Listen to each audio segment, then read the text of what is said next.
clairement annoncé une démarche d'ouverture qui n'existait pas, pardon de le rappeler, précédemment.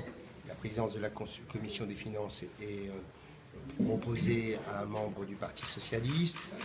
J'ai décidé que dans tous les organismes, il y aura des membres de l'opposition.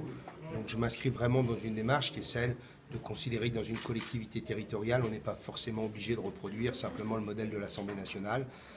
Voilà, donc j'entends l'idée que Nicolas Meyer-Rossignol souhaite aussi s'inscrire dans une démarche constructive. C'est ça que j'ai à la vie politique depuis quelques années. Quand vous obtenez, vous devenez le premier président d'une région enfin réunifiée, injustement et bêtement divisée il y a 60 ans, c'est forcément beaucoup d'émotions, ça vous renvoie à vous-même, ça vous renvoie à vos racines, ça vous renvoie tout simplement au fait que vos deux grands-pères étaient maires de deux petites communes de Normandie et qu'ils m'ont donné cette passion de la politique.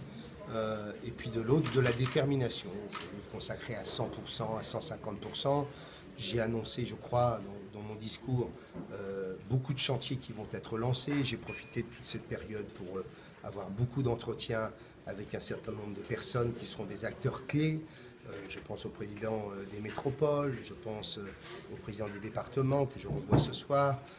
Bon, voilà, moi ce que je veux, c'est que, alors on ne va pas s'extraire de l'environnement national. La Normandie n'est pas une île, donc très clairement, nous serons conditionnés par l'environnement national. Mais ce que je pense, c'est que dans une région, on peut faire mieux que, j'allais dire, le contexte national. Quand je vois sur un seul sujet qui est l'apprentissage, l'Alsace a su faire plus 20%, quand la France baisse entre 15 et 20%. Et la Normandie aussi. Eh bien, moi, je veux que sur un certain nombre d'éléments, on démontre que la Normandie s'est réveillée.